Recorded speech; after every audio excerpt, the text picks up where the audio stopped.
What's happening, Power Painters? This is Taylor Payton of TayPayArt.com and PowerPainters.org coming to you today with another fast and easy drawing exercise for beginners, and this particular installment is part 3. So in the previous two parts, if you haven't watched them already, I highly recommend it. I go over some really simple exercises for getting your body to draw some shapes and preparing you to start embellishing upon those shapes and that basis so that you can begin drawing more complex stuff down the line.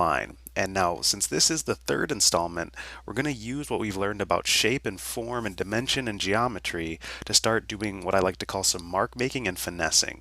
So, art isn't just an additive process, it's also a subtractive one, wherein you are laying things in, getting rid of the elements that don't work from the initial lay-in and adding elements that are going to reinforce where you're trying to go.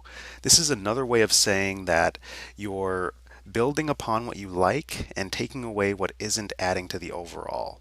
Now, in this particular exercise for beginners, what I'm doing is I'm laying in some shapes, finessing them a little bit by erasing the parts I don't like, and shading with some mark making or some hatching across them. I'm not doing cross hatching in particular where the lines are overlapping. I prefer just to do sort of solid mark making, and that's just personal taste. You can do some cross hatching if you like, but really the goal here is simply to start to discern some form and some shading since we had previously just established things in line. We want to give things a little bit more weight, a little more heft, and this is a great way to practice shading even if your shapes are not coming out perfect because that's not the goal of the exercise here. The goal of the exercise is just to get yourself to darken things and to start making consistent marks across the planes. The planes referring to the surface area of any given shape. I talk a lot about all of these concepts and extrapolate upon them in my beginner drawing course, which you can find in the description box. If you're new to art or if you need a refresher and you miss some fundamentals along the way and you can feel some gaps in your skill, I highly recommend it. There's also 2 free lessons from the beginner drawing course on this YouTube channel, so I would check those out as well if you're interested. But basically, like I said, the exercise here is just to do some additive, subtractive stuff because that's pretty much what art is. Keeping what you like, getting rid of what you don't like, and reinforcing what it is you're trying to do. So I'm just shading some boxes, erasing the aspects that aren't really my favorite part, and sometimes I like to do some freeform shapes, just do a quick light and shadow separation. I'm not really establishing a clear light source for any of these. I'm just going in and practicing filling it in basically. After that, I just want to do a quick little demo for you about how we can kind of harmonize all 3 of the lessons, these fast and easy drawing exercises for beginners, by doing a quick little creature demo here. And you can see I just lay in some super quick shapes and stack them together. The body's kind of an egg or an orb. We have a cylinder for the neck, and I use sort of another oval for the head with a triangle sticking out. And you see I'm just flipping the canvas, revising the shapes. I'm drawing inside the form. And once I have my big shapes in place, then I start to add little details and finesse other aspects. Again, I talk about the priority of a drawing and kind of the layering process going from big to small in the beginner drawing course. But essentially what it is you establish your big shapes first, and once those are looking good, then you can start going to smaller and smaller shapes. We want to get the stuff that is the most important looking fine before we go on to things that are not as high on the priorities list. So bigger stuff takes up more space on our picture plane, thus we prioritize that.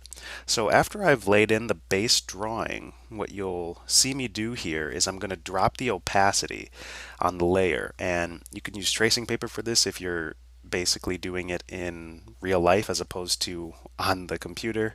I mean, all of it's real life if you want to get technical, but if you're doing this in a traditional sense, then you want to get some tracing paper or just redraw it or whatever. But I like to drop the layer opacity and then begin refining what I have. So even though I drew it once, it's not everything that I want. I'm still feeling out some of the shapes. I'm still establishing some of these aspects of the creature, and until all the shapes are feeling right one by one and also together, I really don't begin doing too much shading. But you can see I'm kind of going in and practicing my shading a little bit on some of the parts even before I get it completely laid in, just because I want an idea of the shading I'm going to go with, the mark making that I practiced on all those shapes in the corner.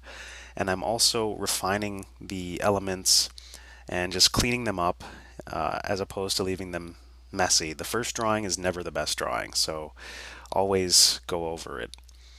With what I'm doing now, basically, is just taking all that information I established, and now that I'm more clear on where I'm going and I like the shapes, I'm making them even better in the next iteration. So if you had a prototype, this would be prototype 2. This would be the second version.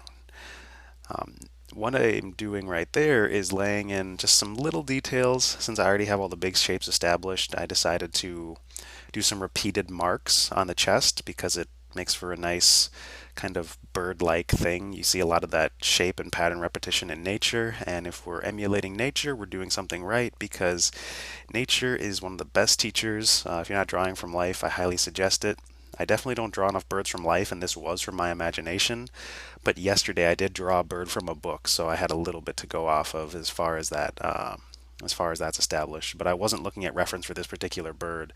This is all just the fundamentals I was teaching you guys in the previous videos, just taking those shapes, understanding geometry, and feeling the unseen side, and now I'm making marks to kind of shade it and have a complete drawing, or a drawing that feels more complete. That's pretty much it. I just go in and shade the rest of the body now based on how I want the form to read, just like you saw me do with the shapes. So thank you so much for watching. This was a fast and easy drawing exercise for beginners part 3. Again, I highly recommend you check out the beginner drawing course if you're struggling with some of this stuff, because I go into detail, and it's an 8-week course currently that I'm expanding to 12 weeks. So even if you want to grab the 8-week version, I will give you a discount on the 12-week version, or you can just wait for the 12-week pre-order to come out, which should be in about a week from now. Anyway, beginner drawing course is really nice course. I've had beautiful feedback, and I've helped many artists, and you can even send me your stuff after you're done completing the assignments, and I will give you feedback. So thanks again. I'm Taylor Payton of PowerPainters.org, and I'll see you in the next video. Take care, Power Painter.